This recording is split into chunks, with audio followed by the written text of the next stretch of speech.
quelles sont réellement les implications géostratégiques de cette tripartite qui s'annonce à grands pas? Monsieur... Parfaitement développé à côté. Je voudrais parler de la position de la France, de mon pays. Voilà.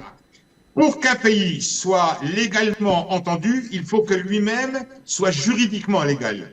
Sinon, ça ne tient pas.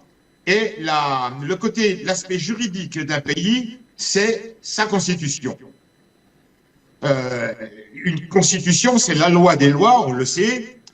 Et le problème de la France, je l'avais déjà développé un petit peu il y a 2 ans lorsque nous avons fait connaissance, le problème de la France, c'est que la France n'a jamais eu de constitution le 5 octobre 1958.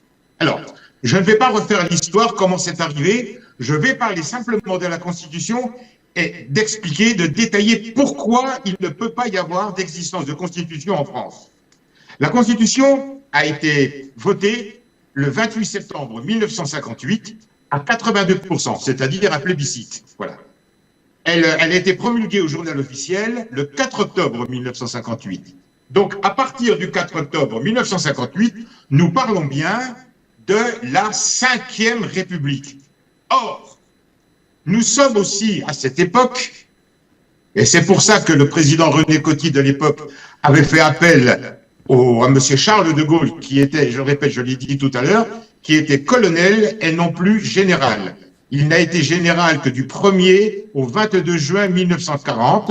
Le 22 juin 1940, sa promotion de général de brigade à titre temporaire a été annulée par décret ministériel et confirmée par décret présidentiel le lendemain. Voilà.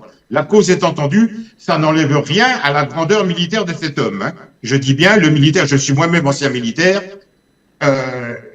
c'est quand même assez exceptionnel ce qu'il a fait. L'homme politique, c'est autre chose. Donc, voilà voilà monsieur Charles de Gaulle, qui est président de conseil, qui propose un texte qui est adopté par la France, ou par le peuple français, 82%.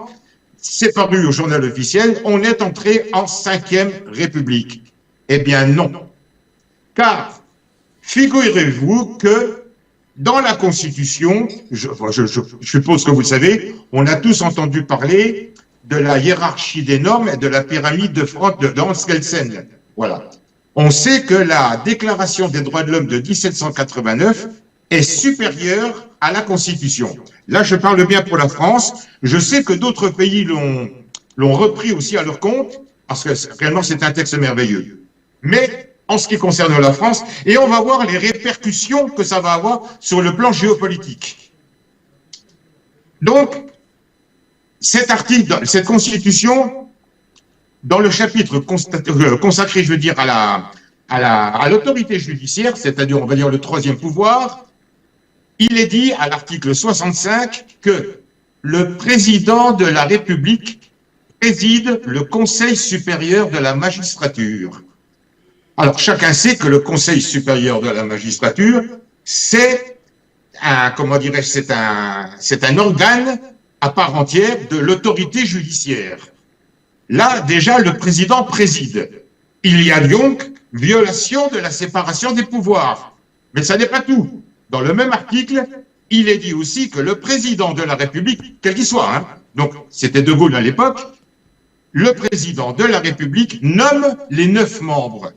Alors il est évident que un président de la République, qui est le patron du pouvoir exécutif, ne va pas nommer des juges qui pourraient éventuellement lui porter préjudice en cas de faute. Il a nommé ce qu'on appelle des amis. Ça s'appelle du népotisme. Mais bon, le gros problème, c'est que dans le même article, il y a 2 violations flagrantes de la séparation des pouvoirs.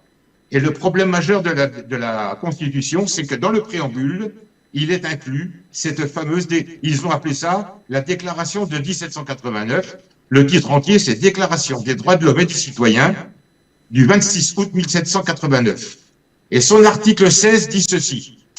Toute société dans laquelle la garantie des droits n'est pas assurée. Alors, ces droits sont prévus à l'article 2. Mais ce n'est pas tellement ce qui nous intéresse, c'est surtout la deuxième partie.